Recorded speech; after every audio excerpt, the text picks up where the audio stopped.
আল্লাহ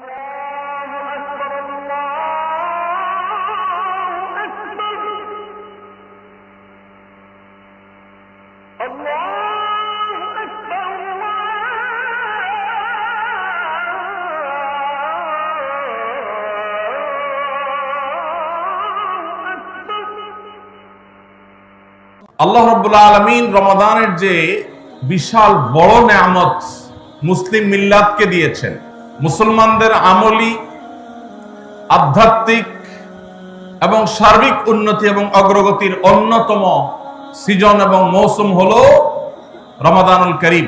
শাবান মাস শুরু হওয়ার মধ্য দিয়ে রমাদানের সেই দিন গণনা যেহেতু শুরু হয়েছে, এজন্য আমরা আজ সার্থক রমাদানের 11টি পূর্ব প্রস্তুতি নিয়ে কথা বলবো ইনশাআল্লাহ তাআলা। আল্লাহ সুবহানাহু ওয়া তাআলা কোরআনে কারীমে বলেছেন, ওয়ালাউ আরাদুল খুরুজ লা আ'আদ্দু লাহু উদ্দাহ। কিছু লোক নবী করিম সাল্লাল্লাহু আলাইহি সাল্লাম যখন তাবুকের যুদ্ধে অংশগ্রহণ করবার জন্য ডাক দিয়েছিলেন, তারা সেই যুদ্ধে শামিল না হয়ে মদিনায় অবস্থান করেছিল। এর মধ্যে অনেকেই নানা রকমের অজুহাত, নানা রকমের আপত্তি, নানা রকমের বিভিন্ন কারণ দর্শিয়ে তারা এই যুদ্ধ থেকে পিছপা হয়েছিল। আল্লাহ রাব্বুল আলামিন কোরআনে কারীমে আয়াত নাযিল করে তাদের সেই ঘড়িমসির আসল কারণ উল্লেখ করেছেন। আল্লাহ সুবহানাহু ওয়া তাআলা বলেছেন, ওয়ালাউ আরাদুল খুরুজ লা আ'আদ্দু লাহু উদ্দাহ। যদি সত্যি আল্লাহর রাহে জিহাদের ময়দানে যাওয়ার সদিচ্ছা তাদের থাকতো, তাহলে তারা আগে থেকে প্রস্তুতি গ্রহণ করত। যারা নানা রকম অজুহাত দাঁড় করাচ্ছে, এদের আসলে তাবুকের জিহাদে শামিল হওয়ার সেই সদিচ্ছাই ছিল না। যদি সদিচ্ছা থাকতো, আগে থেকে তারা প্ল্যান, প্রোগ্রাম, পরিকল্পনা সেগুলো তারা করত।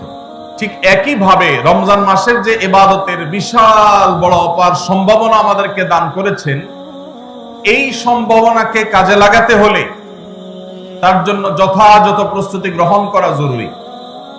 আমাদের দেশে বেশিরভাগ মুসলমান রমাদান মাস আসলে আমরা কম বেশি নেকামলের চেষ্টা করি, কিন্তু রমাদানের অনেক আগে থেকে যে আমাদের যথাযথ পূর্ব প্রস্তুতি গ্রহণ করার কথা, দুর্ভাগ্যজনকভাবে সেই প্রস্তুতি যথাযথভাবে আমরা বেশিরভাগ লোক গ্রহণ করি না। যার ফলে রমাদান আসে, রমাদান চলে যায়, আবার রমাদান মাস আসে, আবার চলে যায়। আমাদের তেমন কোনো পরিবর্তন হয় না, আমাদের মধ্যে তেমন কোনো চেঞ্জ আসে না, আমাদের জীবনের ভিতরে তেমন কোনো দৃশ্যমান পরিবর্তন চোখে পড়ে না।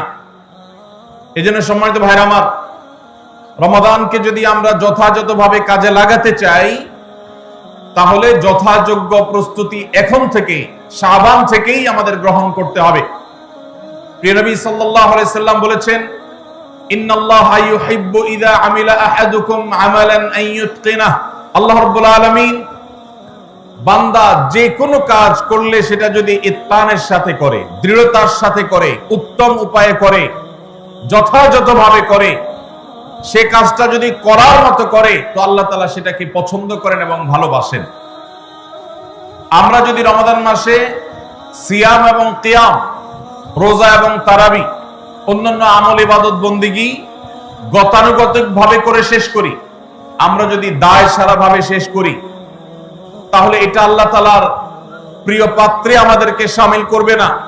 আর যদি রমাদানের প্রত্যেকটি ইবাদত বন্দিগি এটা হয় ইতকানের সাথে, এটা হয় দৃঢ়তার সাথে, এটা হয় সুন্দরতম উপায়ে, এটা হয় যথাযথভাবে, তাহলে সেই ইবাদত আমাদেরকে আল্লাহর প্রিয় পাত্রে পরিণত করবে ইনশাআল্লাহ। প্রিয় ভাইরা আমার, মক্কার মসজিদুল হারামের ইমাম শেখ আব্দুর রহমান আস-সুদাইস হাফিজাহুল্লাহ, তার কাছে সৌদি আরবের কিছু যুবকরা এসেছিলেন। এসে বললেন, শেখ, প্রতি বছর রমজান আসলেই আমরা অনেক প্ল্যান প্রোগ্রাম করি, অনেক কোরআন খতম দিব, অনেক নেকামল করব, দোয়া রোনাজারি করব, দান সাদাকা করব। দুর্ভাগ্যজনক ভাবে সেটা আমাদের আর রমজান মাসে করা হয় না। আফসোস করতে করতে রমজান মাস পার হয়ে যায়।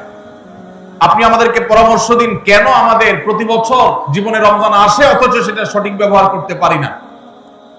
তখন শেখ সুদাইস তাদেরকে বলেছিলেন, রমাদান মাসে ইবাদত বন্দেগী করতে পারা এটা আল্লাহর নিয়ামত, এটা আল্লাহর অনুগ্রহ, এটা আল্লাহর রহমত। যে রমজান পেয়েও ইবাদত করতে পারলো না সে তো হতভাগা, কপাল পোড়া। এই হতভাগ্যের কাতারে সাধারণত সেই মানুষগুলোই পড়ে যারা আল্লাহর রহমতের উপযুক্ত না। আমরা নানাবিধ অপরাধে, নানাবিধ গুনাহ করে, নানাবিধ নাফরমানি করে আল্লাহর রহমতের উপযুক্ততা আমরা হারিয়ে ফেলেছি, যার কারণে রমজানের ইবাদতের তৌফিক হয় না। এজন্য তিনি তাদেরকে নসিহা করেছিলেন যে আমি তোমাদেরকে উপদেশ দিচ্ছি, রমজান আসার আগে থেকেই আগের যে সমস্ত গুনাহ খাতা হয়েছে, যে সমস্ত নাফরমানি হয়েছে, আল্লাহর অবাধ্যতা হয়েছে, সেগুলোর জন্য চোখের পানি ফেলে রোনাজারি করে আল্লাহর কাছে ক্ষমা চাও। আল্লাহর কাছে ক্ষমা চেয়ে যদি আগের সবগুলোকে ভ্যানিশ করতে পারো তাহলে আল্লাহর কাছে রহমতের উপযুক্ত হবে। বিষয়টা অনেকটা হালখাতার মতো। আপনার আগের দেনা দায় সব যখন পরিশোধ করে দিয়েছেন, নতুন করে আবার আপনি ধার করার, বাকিতে নেওয়ার উপযুক্ততা আপনার অর্জন হবে। ঠিক একই ভাবে আমাদের নানা নাফরমানের কারণে আল্লাহর রহমত থেকে আমরা দূরে সরে গেছি। লানত অর্থাৎ রহমত থেকে দূরে সরে যাওয়া, এটার উপযুক্ত হয়ে গেছি অনেকে। এজন্য ভাইরা, এখন থেকে রমাদানের প্রস্তুতির নিয়তে আল্লাহর কাছে তওবা করা, গুনাহ মাফ চাওয়া, ইস্তিগফার করা, জীবন পরিবর্তন করবার সংকল্প করা, এটা হবে আমাদের রমাদানের প্রথম প্রস্তুতি। চেষ্টা করব তো ইনশাআল্লাহ। প্রতিদিন যখনই তৌফিক হয় আল্লাহর সাথে একটু কথা বলবেন, আল্লাহ আমার সমস্ত গুনাহগুলো মাফ করে দিন, আমার নাফরমানি মাফ করে দিন, আমাকে আপনি ক্ষমা করে দিন। আমি যদি আপনার রহমতের জন্য কোনো কারণে অনুপযুক্ত হয়ে যাই, আমার কোনো বদবখতির কারণে, আমার কোনো কৃতকর্মের কারণে, তো আপনি সেগুলো মাফ করে দিন। এই যে দোয়া, এই দোয়া আপনাকে রমাদানে আল্লাহর ইবাদত বন্দেগী করার, আল্লাহর কাছে রোনাজারি করার, আল্লাহর কাছে ভালো আমল নিবেদন করার যে তৌফিক, এটার উপযুক্ত করে দিবে ইনশাআল্লাহ।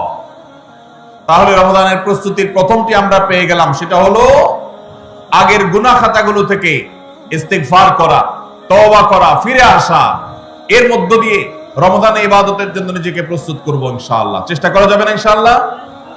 নাম্বার 2, দ্বিতীয় প্রস্তুতি হলো রমাদান মাসে আল্লাহ রাব্বুল আলামিন এই মাসের যে ফজিলত বর্ণনা করেছে, কোরআন এবং হাদিস সম্পর্কে যাদের মৌলিক ধারণা আছে, হাদিসে রাসূল সম্পর্কে যাদের একটু ঘাটাঘাটিও আছে, তারা জানেন 2-3টা আমল সম্পর্কে কোরআন এবং সুন্নাহর সবচেয়ে বেশি সংখ্যক ভাষ্য বর্ণিত হয়েছে। সবচেয়ে বেশি সংখ্যক। এত ফজিলতের, এত তাৎপর্যের, এত মর্যাদার হাদিস আর অন্য আমল সম্পর্কে সাধারণত দেখা যায় না। সেই কয়েকটি আমল যেগুলোর ফজিলত বিপুল পরিমাণ, যেগুলোর ফজিলত সম্পর্কিত হাদিসের সংখ্যা অনেক, সেই রকম আমলগুলোর মধ্যে থেকে অন্যতম আমল হলো এই রমাদান কেন্দ্রিক আমল, সিয়াম, রোজা, এগুলোর ফজিলত। তো আমাদের রমাদান কেন্দ্রিক প্রস্তুতি হিসাবে দ্বিতীয়ত যে কাজটি আমরা করতে পারি সেটি হলো এখন থেকেই রমাদান মাসের কি কি ফজিলত আছে, সিয়াম সাধনার কি কি ফজিলত আছে, রমাদানের কি কি আমল আছে, বিশেষ করে ফজিলত এবং মর্যাদার কথাগুলো আলোচনা শুরু করা। এখন থেকে বাসা বাড়িতে গোল হয়ে কোন নির্দিষ্ট বইকে কেন্দ্র করে পাঠ চক্র হতে পারে, গ্রুপ স্টাডি হতে পারে, পর্যালোচনা হতে পারে যে রমাদান মাসের কি কি মাহাত্ম্য আছে, এক একজন এক একটা বললেন। এই আলোচনা পর্যালোচনার মধ্য দিয়ে মনোজগতে রমাদানের জন্য এক ধরনের প্রস্তুতি, এক ধরনের আবহ তৈরি হবে ইনশাআল্লাহ। এজন্য দ্বিতীয় প্রস্তুতি হিসাবে আমরা এই কাজটি ইনশাআল্লাহ করব, সেটা হলো রমজানের ফজিলত, রমজানের মর্যাদা, সিয়ামের ফজিলত, অন্যান্য আমলের উপকারিতা, সেগুলো নিয়ে আমরা বেশি বেশি পর্যালোচনা করব। যত বেশি আপনি আগে থেকে পর্যালোচনা করবেন, রমাদানের প্রতি আপনার তৃষ্ণা, সিয়াম সাধনার প্রতি আপনার ভেতরে আকাঙ্ক্ষা, প্রত্যাশা এবং প্রতীক্ষা, এটা আপনার মধ্যে বাড়তে থাকবে এবং রমাদানের প্রতিটা মিনিটকে কাজে লাগাবার জন্য তাগাদা আপনার ভিতরে অনুভব হবে ইনশাআল্লাহ। নাম্বার 3, তৃতীয় প্রস্তুতি হলো আমাদেরকে প্রতিজ্ঞা করতে হবে এই রমাদানে আমরা নেক আমল করবই করব এবং কোন আমল, কোন ভালো কাজ, কোন সুন্নাহ এটা করার ব্যাপারে কোন প্রকার অলসতা করব না। কারণ ভাইরা আমার, রমজান মাস পেয়েও যদি আল্লাহর কাছে কেউ ক্ষমা না পায়, একটা প্রসিদ্ধ হাদিস আপনারা সবাই কম বেশি শুনেছেন যে নবী সাল্লাল্লাহু আলাইহি ওয়াসাল্লামের কাছে জিবরিল এসে বলেছেন, বাউদা মান আদরাকা রমাদান ফালাম ইউগফার লাহ, যে ব্যক্তি রমজান পেয়েছে অথচ রমজানের এই বিশাল সুবর্ণ সুযোগকে কাজে লাগিয়ে সে তার জীবনের সব গুনাহগুলো মাফ করাইতে পারে নাই, সে আল্লাহর কাছ থেকে মাগফিরাত আদায় করে নিতে পারে নাই, সে জাহান্নাম থেকে মুক্ত এই ঘোষণা সে আদায় করতে পারে নাই, অথচ সে রমজান মাস পেয়েছে। এর চাইতে হতভাগা আর কে হতে পারে? তা সে ধ্বংস হোক, এই বদদুআয় নবী সাল্লাল্লাহু আলাইহি সাল্লাম আমিন বলে সমর্থন জানিয়েছেন, সায় দিয়েছেন। এজন্য ভাইরা, রমজান মাস এসেছে কিন্তু আমল ইবাদত হয় নাই, রমজান মাস এসেছে আবার চলে গেছে কিন্তু আমার গুনাহ আল্লাহর কাছ থেকে মাফ করাতে পেরেছি বলে আমার বুক সাড়া দেয় না। তাহলে এর চাইতে বড় হতভাগা, এর চাইতে বড় কপাল পোড়ার কেউ হতে পারে না। রমজানের আমল ইবাদত, রমজানের নেক আমল, রমজানের দোয়া, রমজান মাসের চোখের পানি ফেলা, এটা ভাইরা শুধুমাত্র নিজের প্রেরণার জায়গা থেকে শুধুমাত্র সওয়াব আহরণের জন্যই নয়।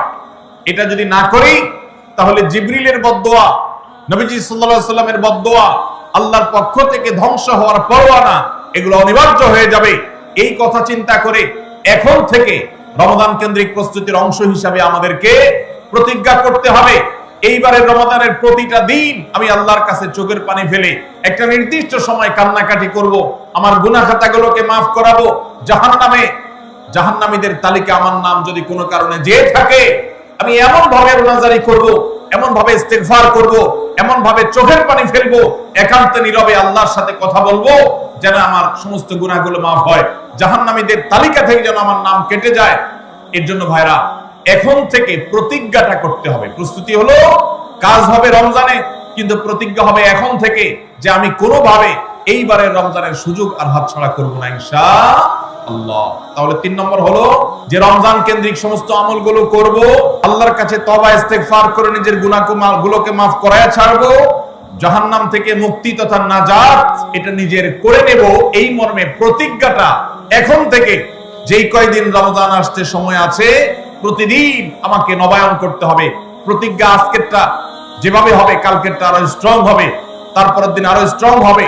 প্রতিদিন আমি স্বপ্ন লালন করব কবে রমজান শুরু হবে, আর আমি আল্লাহ রাব্বুল আলামিনের কাছে রমজানের এই সমস্ত ইস্তেগফার, তওবা, আমল এগুলোকে নিবেদন করতে থাকবো। চেষ্টা করা যাবে না ইনশাআল্লাহ? তাহলে 3 নম্বর প্রস্তুতি হলো রমজান মাসে নেক আমল করার প্রতিজ্ঞা করা, মাগফিরাত এবং নাজাত আদায় করার প্রতিজ্ঞা এখন থেকে করা। নাম্বার 4 নম্বর যে প্রস্তুতিটা আমাদের নিতে হবে সেটা হলো, যদি আগের রমজানের কোন রোজা কারোর কাজা থাকে, এই রমজান আসার আগে আগে শাবান মাসের মধ্যেই সেই কাজাগুলো আদায় করে ফেলা উচিত। আম্মা জান আয়েশা রাদিয়াল্লাহু তাআলা আনহা বলেছেন যে নারী হিসাবে রমজান মাসে যে কয়েকটা রোজা ভাঙতি পড়ে, নবীজি সাল্লাল্লাহু আলাইহি সাল্লাম রমজান পরে পুরো সময়টা তার কাছে থাকার কারণে তিনি সেই রোজাগুলো রাখার সুযোগ সেভাবে পেতেন না। স্বামীর হকের কথা মাথায় রেখে রোজাগুলো রাখতেন না। এবং শাবান মাস আসলে নবীজি সাল্লাল্লাহু আলাইহি সাল্লাম নিজেও বেশি বেশি নফল রোজা রাখতেন। মা আয়েশা রাদিয়াল্লাহু তাআলা আনহা বলেছেন যে তিনিও তার রমজানের বাকি রোজা যেগুলো ছিল ভাঙতি রোজা, সেগুলো তিনি রেখে ফেলতেন। এই হাদিস থেকে বোঝা যায় রমজানের রোজা যদি কারোর কাজা হয়, পুরুষদের অসুস্থতার কারণে হতে পারে, মা বোনদের মাসিকার কারণে হতে পারে, তাহলে সেই রোজা যত দ্রুত সম্ভব আমরা কাজা করে ফেলবো। এবং সেই কাজা করতে যদি কোনো কারণে, যৌক্তিক কারণে বা যে কোনো কারণে যদি বিলম্ব হয়, তাহলে এই বছরের আসন্ন রমজানের প্রস্তুতির অংশ হিসাবে আগের রমজানের কোনো ভাঙতি রোজা থাকলে সেগুলো সব রেখে কাজা করে সম্পূর্ণভাবে এই রোজার জন্য প্রস্তুত হবে। এটা হলো 4 নম্বর প্রস্তুতি। নাম্বার 5 নম্বরের রমজানের প্রস্তুতি হলো আল্লাহ রাব্বুল আলামিনের কিছু সাধারণ ক্ষমা আছে, কমন ক্ষমা, গণহারে মাফ। আল্লাহ তাআলার এই যে সাধারণ ক্ষমা, গণহারে মাফ, দুটি বিষয় এই গণহারে মাফ থেকে মানুষকে দূরে সরিয়ে রাখে। আল্লাহর গণহারে যে ক্ষমা, এই গণক্ষমার উপযুক্ততা নষ্ট করে দেয় দুটি জিনিস। তার একটি হলো শিরক, আরেকটি হলো হাসাদ। একটা হলো হিংসা, আরেকটা হলো শিরক। নবী করিম সাল্লাল্লাহু আলাইহি ওয়াসাল্লাম বিভিন্ন হাদিস থেকে আমরা জানি তিনি বলেছেন, আল্লাহ রাব্বুল আলামিন বিশেষ করে লাইলাতুন নিসফি মিন শাবানে যখন মানুষকে গণহারে ক্ষমা করেন, তখন দুই শ্রেণীর মানুষকে আল্লাহ তাআলা মাফ করেন না, ইল্লা লিল মুশরিকিন ওয়া মুশাহিন। তবে যদি মুশরিক আর মুশাহিন থাকে, শত্রুতা করে, হিংসা করে অন্যের প্রতি, এইরকম মানুষ যদি থাকে, তাদেরকে আল্লাহ তাআলা সাধারণ ক্ষমা আওতায় আনেন না। রমজানে আল্লাহ তাআলা প্রতিদিন বহু মানুষকে সাধারণ ক্ষমা করেন। রমজান যখন কাছে আসে, সে দশক আসে, তখন সাধারণ ক্ষমার পরিমাণ বেড়ে যায়। নবী সাল্লাল্লাহু আলাইহি ওয়াসাল্লাম বলেছেন, ওয়ালিল্লাহি উতাকাউ মিনান নার ওয়া যালিকা ফি কুল্লি লাইলা। রমজানের প্রত্যেক রাতে বহু মানুষকে আল্লাহ তাআলা জাহান্নাম থেকে মুক্ত ঘোষণা দিয়ে দেন। অমুক জাহান্নাম থেকে মুক্ত, অমুকের ছেলে অমুক জাহান্নাম থেকে মুক্ত, অমুকের ছেলে অমুক, তার নাম জাহান্নামের তালিকা থেকে কাটা, জান্নাতের তালিকা চলে আসবে। অসংখ্য মানুষকে এভাবে এই সুযোগ আল্লাহ তাআলা দান করেন। যারা শিরকে লিপ্ত, সেটা যেই কোনো ধরনের শিরক হোক, কবরকে যারা সিজদা করে, মাজারকে যারা পুজো করে, জীবিত মৃত মানুষকে যারা সিজদা করে, কবরে যারা প্রার্থনা করে, সেখানে যারা সন্তান চায়, ব্যবসার উন্নতি চায়, যত প্রকার শিরক আছে কবর কেন্দ্রিক এগুলাতে লিপ্ত হয়, অথবা এর বাইরে আরো যত রকমের শিরক গোটা দুনিয়াতে আছে, কোন প্রকার শিরকে যখন মানুষ লিপ্ত হয়, তখন এই ব্যক্তি আল্লাহ তাআলার সাধারণ ক্ষমার উপযুক্ত আর থাকে না। এজন্য ভাইরা, রমজানের প্রস্তুতির অংশ হিসাবে 5 নম্বরের যে প্রস্তুতি আমরা গ্রহণ করব, সেটা হলো আল্লাহ তাআলা যেহেতু রমজানে অনেককেই সাধারণ ক্ষমা করবে, আমি যেন সেই সাধারণ ক্ষমা প্রাপ্ত সৌভাগ্য মানুষদের তালিকায় ঢুকতে পারি, সেজন্য আমার অন্তর থেকে হিংসাকে ধুয়ে মুছে সাফ করে ফেলতে হবে। কোন মুসলমানের কল্যাণ দেখে আমার কষ্ট হবে না, কারোর ভালো দেখে আমার ভেতরে জ্বালা পড়া হবে না। পারলে তার জন্য আরো বেশি দোয়া করব, যে কারো ভালো হোক আমি আরো ভালো চাইবো, কারোর কোনো ক্ষতি আমি চাইবো না। এই কল্যাণকামিতাই হলো দিন। আদ-দীনু আন-নাসীহা। কিলা লিমান ইয়া রাসূলুল্লাহ? ক্বালা লিল্লাহি ওয়া লিরাসূলিহি ওয়া লিআম্মাতিল মুসলিমিনা ওয়া আইম্মাতিহিম। নবী সাল্লাল্লাহু আলাইহি ওয়াসাল্লাম বলেছেন, ধার্মিকতা কিসের নাম? ধার্মিকতা, দিনদারিতা কিসের নাম? ধার্মিকতা হলো কল্যাণকামিতার নাম। আল্লাহ রাব্বুল আলামিনের আদেশ নিষেধ মেনে চলা, নবী সাল্লাল্লাহু আলাইহি ওয়াসাল্লামের আদেশ নিষেধ মেনে চলা, এটাই হলো তাদের জন্য কল্যাণকামিতা। আর সকল স্তরের সাধারণ মানুষের কল্যাণ চাওয়া, কারোর ক্ষতি না চাওয়া, এটাই হলো দিনদারিতা। যে ব্যক্তি কারোর ক্ষতি চায়, যে মুসলমান আরেক মুসলমানের ভালো দেখলে তার ভেতরে জ্বালা পোড়া করে, অস্থিরতা আসে, সে ভালো মুসলমান না, সে হিংসুক, তার ভিতরে কবিরা গুনাহ আছে। এজন্য রমাদান মাসে আল্লাহর সাধারণ ক্ষমা পেতে হলে অন্তরকে এখন থেকে পরিচ্ছন্ন করতে হবে, চোখটা বন্ধ করে মনে রাখতে হবে, স্মরণ করতে হবে, আমার আশেপাশে এমন কে আছে যার কল্যাণ দেখলে আমার সহ্য হয় না, যার ভালো দেখলে আমার ভিতরে জ্বালা পোড়া করে, যার সুসংবাদ শুনলে আমার ভিতরে খারাপ লাগা কাজ করে, তাহলে বুঝতে হবে তার প্রতি আমার হিংসা আছে। আল্লাহর জন্য নিজের হিংসা থেকে পরিচ্ছন্ন হয়ে অন্তরকে ধুয়ে সাফ করে তারপরে রমজানের সাধারণ ক্ষমার জন্য উপযুক্ত করতে হবে এখন থেকে। ঠিক একইভাবে আমি আমার কথায়, আমার কাজে, আমার বিশ্বাসে কোন মাধ্যমে আল্লাহর সঙ্গে শিরক করছি কিনা, আরশের মালিকের সাথে শিরক করছি কিনা, আল্লাহ বলেছেন ইন্নাল্লাহা লা ইয়াগফিরু আন ইউশরাকা বিহি ওয়া ইয়াগফিরু মা দুনা যালিকা লিমান ইয়াশা। আল্লাহর সঙ্গে শিরক করা হলে এটা আল্লাহ মাফ করবেন না। শিরকের অপরাধ, এটা যদি কেউ করে তওবা ছাড়া মারা যায়, আল্লাহ তাআলা এই অপরাধ ক্ষমা করবেন না, এটা আল্লাহ আগে থেকে দেওয়া ঘোষণা। কোরআনে আল্লাহ আরো বলেছেন, লোকমান হাকিমের উদ্ধৃতি দিয়ে, ইন্নাশ শিরকা লা যুলমুন আযীম।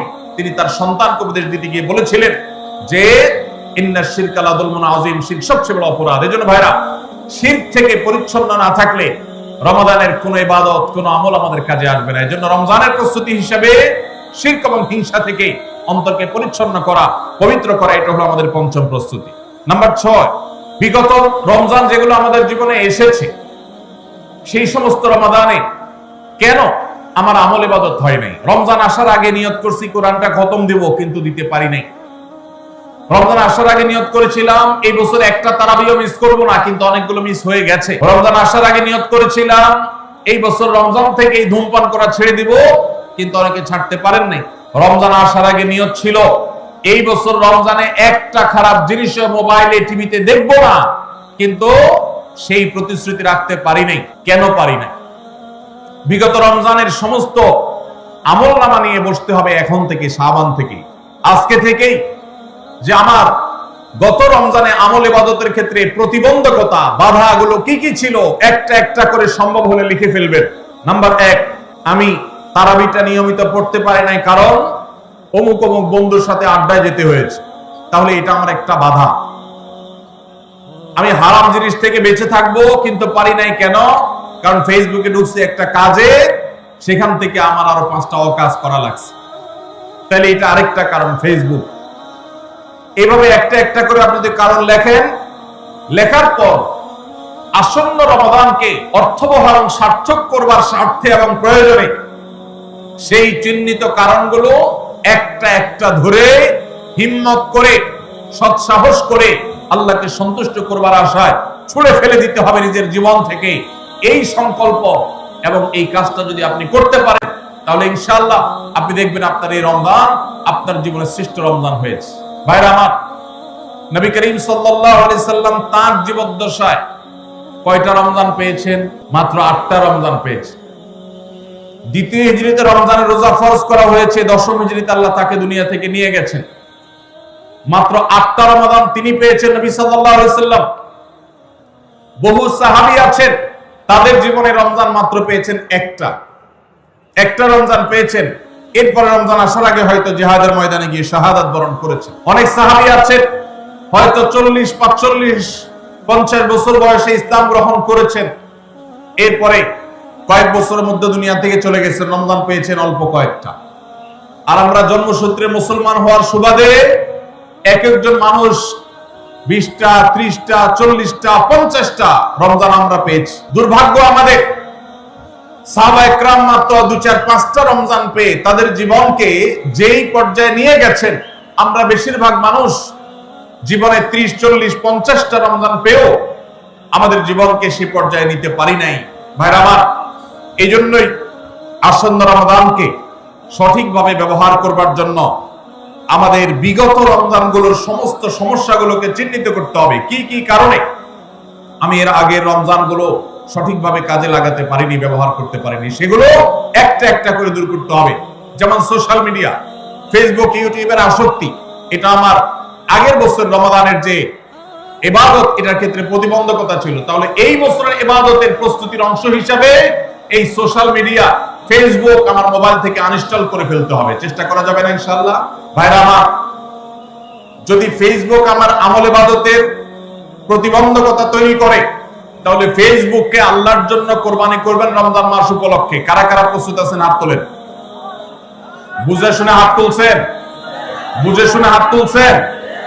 আল্লাহ এই হাতগুলোকে সবগুলোকে কবুল আর মঞ্জুর করুন। যুবক ভাইরা, আপনারা ফেসবুক মোবাইল থেকে আনইনস্টল করার নিয়ত করছেন, এটার মানে কিন্তু আপনারা এক একজন আল্লাহর রাহে কোরবানি হওয়ার নিয়ত করছেন। প্রস্তুত আছেন তো ইনশাআল্লাহ? নিজেদের কোরবানি করার জন্য প্রস্তুত আছেন তো ইনশাআল্লাহ? আল্লাহ তাআলা আমাদেরকে তৌফিক দান করুন।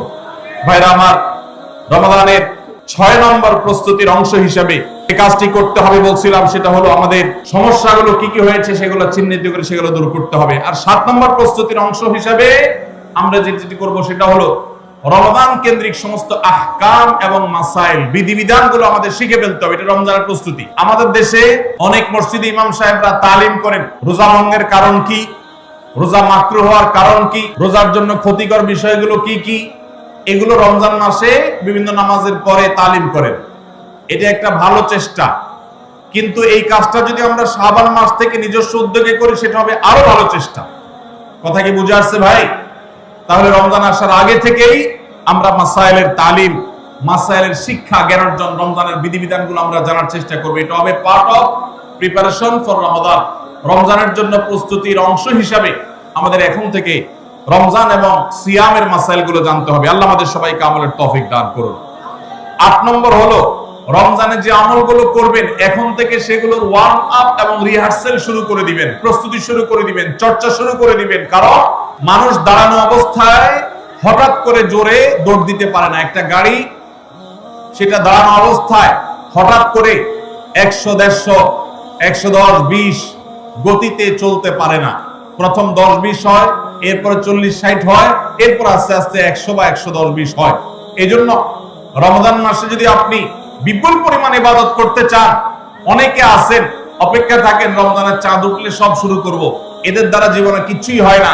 যারা আসলেই রমজানে কিছু করতে চায় তারা এখন থেকে শুরু করবে। রমজানে আমরা রোজা রাখবো, নবী সাল্লাল্লাহু আলাইহি ওয়াসাল্লাম শাবান থেকে নফল রোজা রাখার অভ্যাস শুরু করতেন। রমজানে আমরা দোয়া করব, এখন থেকে দোয়ার রিহার্সাল শুরু করা, প্রস্তুতি শুরু করা। যে কোনো গুরুত্বপূর্ণ কাজের আগে মহড়া শুরু হয়, তারপরে মূল কাজ শুরু হয়। এজন্য শাবান মাস থেকে আমাদের প্রস্তুতি চলতে হবে, চেষ্টা করা যাবে না ইনশাআল্লাহ। তাহলে 8 নম্বরের প্রস্তুতি হলো যেই আমলগুলো রমজানে করব সেগুলোর রিহার্সাল, সেগুলোর প্রস্তুতি, ওয়ার্ম আপ এখন থেকে শুরু হবে। নাম্বার 9, রমজান মাসের দিন এবং রাত যেভাবে কাটাবেন তার জন্য একটা প্ল্যান করে ফেলবেন, সুন্দর করে একটা স্কেডিউল করে ফেলবেন, রুটিন করে ফেলবেন যে আমি কোরআন তেলাওয়াতটা কোন সময় করব, দিনের কোন সময়টাতে আমি কোরআন তেলাওয়াতের জন্য টাইম বরাদ্দ রাখলে সেটা মিস হবে না। হতে পারে ঘুমানোর আগে, হতে পারে ফজরের পরে। কোন টাইমটা আমার সবচেয়ে কোরআন তেলাওয়াতের জন্য নিরাপদ টাইম সেটা আমি ফিক্স করব। এই ঠিক একইভাবে আমি আল্লাহর কাছে রুনাজারের জন্য ভালো সময় কোনটা সেটা ঠিক করব। আমরা আমাদের আসুন্নাহ ফাউন্ডেশন থেকে আপনারা জানেন রমাদান প্ল্যানার নামে একটা প্ল্যানার তৈরি করেছি রমজানকে অর্থবহ করবার জন্য। এবছর আরেকটা নতুন বই আমাদের আসছে সামনের সপ্তাহে ইনশাআল্লাহ, মাহে রমজানের 27টি আমল, মাসনুন আমল কোরআন সুন্নাহর আলোকে। প্রত্যেকটা খুঁটিনাটি আমলকে আলাদা আলাদা করে উল্লেখ করা হয়েছে, খুব ছোট্ট ছোট বই। উদ্দেশ্য রমাদানকে অর্থবহ করা। অতএব রমাদানকে অর্থবহ করবার জন্য আপনার প্ল্যান করতে হবে আগে থেকে, সেটা এখন থেকেই, যে আপনি কখন কোন কাজটা করবেন, কোন আমলটা করবেন, কোন ভালো কাজটা করবেন। এগুলো যদি আগে থেকে প্ল্যান হয় দেখবেন কাজটা করা সহজ হয়েছে। নাম্বার 10, রমাদানের প্রস্তুতির অংশ হিসাবে চাঁদ দেখার চেষ্টা করতে হবে। চাঁদ দেখা, আজকাল চাঁদ দেখার আমলটা বিলুপ্ত হয়ে গেছে, অনেকটাই হারিয়ে যাচ্ছে। চাঁদ দেখা কমিটি ছাড়া সাধারণ মানুষ চাঁদ দেখতে আমরা ভুলে গেছি। আমরা চাঁদ দেখি কিন্তু ফেসবুকে, আকাশে না। চাঁদ কি ফেসবুকে দেখবেন না আকাশে দেখবেন? সবাই যদি চাঁদ ফেসবুকে খোঁজেন তাহলে আকাশে সরকারি কিছু লোক খুঁজবে, হেলাল কমিটির লোকজন খুঁজবে। হেলাল কমিটির লোকদের উপরে ভরসা করে যদি এই কোটি কোটি মানুষ তাদের রোজা রাখে তাহলে প্রায় বছর দেখেন গন্ডগোল লাগে। চাঁদ উঠছে আবার উঠে নাই, উঠে নাই ঘোষণা হয়ে আবার 11টা বাজে 10টা বাজে উঠছে। এই ঘটনা হয় না? হয় না?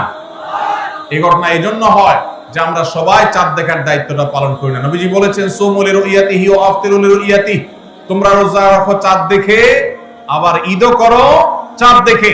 এই জন্য 29শে শাবান পশ্চিম আকাশে চাঁদ খোঁজার চেষ্টা করবেন সন্ধ্যার সময়।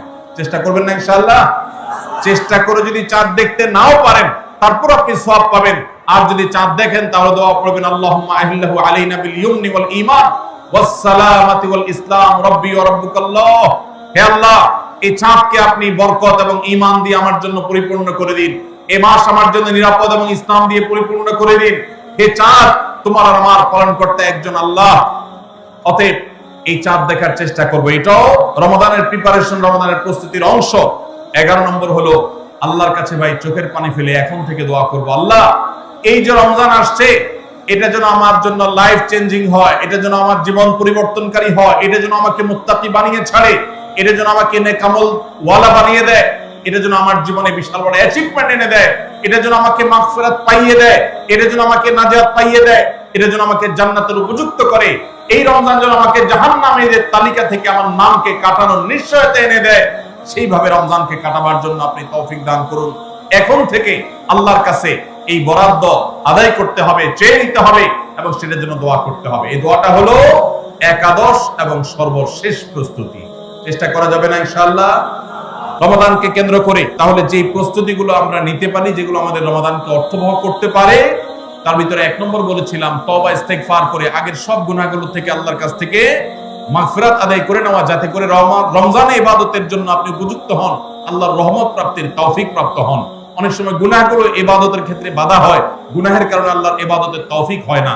নাম্বার 2, আল্লাহ রাব্বুল আলামিন রমাদানের এবং সিয়ামের যে ফজিলতের কথা বলেছেন, নবীজি সাল্লাল্লাহু আলাইহি ওয়াসাল্লাম যেসব ফজিলতের কথা বলেছেন, মর্যাদা, মাহাত্ম্য, তাৎপর্যের কথা বলেছেন, এগুলো আলোচনা, পর্যালোচনা এগুলো এখন থেকে শুরু করা।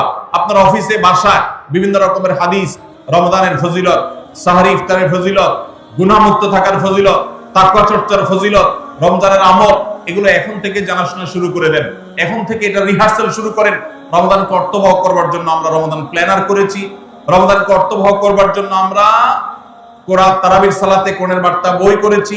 রমজানকে অর্থবহ করার জন্য আমাদের আরেকটা বই আসছে, মাহে রমজানের 27 আমল। এই সব আয়োজন কিভাবে রমজানকে সুন্দরভাবে কাটানো যায়। সেজন্য এখন থেকে আপনি ফজিলতের হাদিসগুলো জানেন, আলোচনা করেন, দেয়ালে দেয়ালে নিজের বাসায় লাগায় রাখেন এবং বারবার দেখেন, পর্যালোচনা করেন, আবহাওয়া তৈরি হবে ইনশাআল্লাহ। নাম্বার 3, তৃতীয় প্রস্তুতি হলো এইবারের রমাদানে যে কোনো ভাবে মাগফিরাত আদায় করে ছাড়বো আল্লাহর কাছ থেকে। জাহান্নামীদের তালিকা আমার নাম থেকে থাকলে এটা কাটায় ছাড়বো, এই মর্মে প্রতিজ্ঞা করা, এটাও প্রিপারেশন। এখন থেকে নিয়ত করা যে এই রমজানটা অর্ডিনারি রমজান হবে না, এই রমজানটা শুধু সাহারিয়ার ইফতার আর তারাবি এই 3 জিনিসের নাম হবে না, এটা একটা অর্থবহ রমজান হবে। একটা নাফরমানি আমি করব না, একটা গুনাহ আমি করব না। এখন থেকে প্রতিজ্ঞা করতে হবে নিজের সাথে নিজে, প্রতিদিন নিজের সাথে নিজের বোঝাপড়া ফাইনাল করতে হবে, এটা প্রস্তুতি। নাম্বার 4, বিগত রমাদানের যদি কোনো রোজা কাজা হয়ে থাকে সেগুলো সব আদায় করে শেষ করতে হবে শাবানের মধ্যে। নাম্বার 5, শিরক এবং হাসাদ, হিংসা, এগুলোর কারণে আল্লাহর সাধারণ ক্ষমার উপযুক্ততা মানুষ হারিয়ে ফেলে, সেগুলো থেকে মুক্ত থাকার প্রতিজ্ঞা করে মুক্ত থাকার জন্য চেষ্টা করতে হবে এখন থেকে, যে শিরক থেকে থাকলে জীবনে কখনো সেই শিরক থেকে মুক্ত হওয়া, অন্তরে কারোর প্রতি হাসাদ থাকলে সেটাকে দূর করা, তার কল্যাণকামী হওয়া, এগুলোর মধ্য দিয়ে রমজানে যে সাধারণ ক্ষমা হবে তার জন্য নিজের উপযুক্ততা তৈরি করা, এটাও রমজানের প্রস্তুতির অংশ। নাম্বার 6,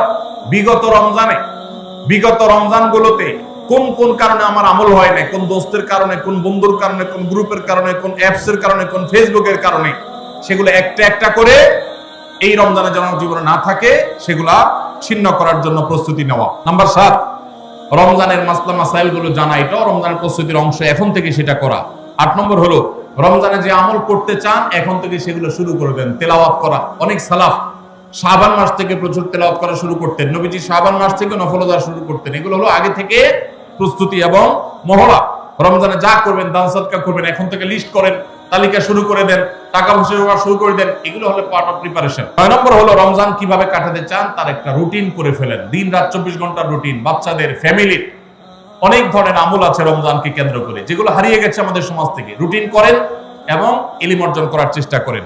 নাম্বার 10, চাঁদ দেখার চেষ্টা করতে হবে, এটাও রমজানের প্রস্তুতির অংশ। আর 11 নম্বর হলো আল্লাহর কাছে দোয়া করতে হবে, আল্লাহ যেন আমাদেরকে রমজানের রোজাকে যথাযথভাবে আদায় করার তৌফিক দান করেন। চেষ্টা করা যাবে তো ইনশাআল্লাহ। আল্লাহ রাব্বুল আলামিন আমাদের সবাইকে রমজানকে সর্বোচ্চ কাজে লাগাবার, সর্বোত্তম ব্যবহার করবার তৌফিক দান করুন। সবাই চেষ্টা করবো তো ইনশাআল্লাহ। ভাইরা আমার, জীবনে রমজান হতে পারে এটাই শেষ, সেই চিন্তা করেই আমাদেরকে রমাদানকে ইস্তেকবাল করতে হবে, অভ্যর্থনা জানাতে হবে। এটাকে শেষ রমজান ধরেই প্রিপারেশন নিতে হবে, আগাইতে হবে। এইবার যদি সুযোগ মিস হয়, হয়তো আর সুযোগ আমার কাছে আসবে না, সেই চিন্তা করেই করতে হবে। তাহলে ইনশাআল্লাহ এই রমাদানে অর্থবহ কিছু করা সম্ভব হবে। আমরা সবাই সেজন্য যার যার জায়গা থেকে সচেষ্ট হব আগে থেকেই। এবং মনে রাখবেন, আবারও বারবার বলছি যে নবী সাল্লাল্লাহু আলাইহি ওয়াসাল্লামের সেই হাদিসটি মাথায় রাখতে হবে, রমজান মাসটা আমল করে, ইবাদত করে কিছু কামাইতে পারলাম ভালো, না কামাইতে পারলাম তেমন কোনো ব্যাপার না। ব্যাপারটা সেরকম না। ব্যাপারটা হলো, যদি এই মাস চলে যায় আর অবহেলায় আপনি আল্লাহর কাছ থেকে মাগফিরাত আদায় করতে না পারেন, তাহলে বাউদামান আদরাকা রমাদান ওয়া লাম ইগফার লাহ, এই হাদিসের মিসদাক হবেন আপনি, এই হাদিসের প্রয়োগ ক্ষেত্র হবেন আপনি। সেক্ষেত্রে রমজান পেয়েও মাগফিরাত না পাওয়ার কারণে ধ্বংস অনিবার্য হয়ে যাবে। এটা শুধুমাত্র শখের বিষয় না, এটা ডু অর ডাই এর মতো ব্যাপার। আপনি রমজান পাইলেন না, মাগফিরাত পাইলেন না, জাহান্নাম নিশ্চিত হবে। অতএব যারা বাঁচতে চায় তারা এখন থেকে প্ল্যান প্রোগ্রাম করবে, করা যাবে না ইনশাআল্লাহ। সেই সাথে আমি শুরুতে যেটা বলেছিলাম, রমাদান সেই মাস যেই মাসে আমল এবং ইবাদতের শুধু উন্নতি আর তারাক্কি না, মুসলমানদের সার্বিক অগ্রগতি, উন্নতি আল্লাহ রাব্বুল আলামিন এই মাসে দিয়েছেন। ঐতিহাসিক বদরের যুদ্ধের সেই স্মৃতি বিজড়িত মাস এই রমাদান। মক্কা বিজয়, বড় বড় ঘটনা ইসলামের ইতিহাসে, বড় বড় সাফল্য আল্লাহ তাআলা রমাদানে দিয়েছেন। অতএব সেই জন্য নিজেদেরকে প্রস্তুত করতে হবে, প্রস্তুতি এখন থেকে গ্রহণ করতে হবে।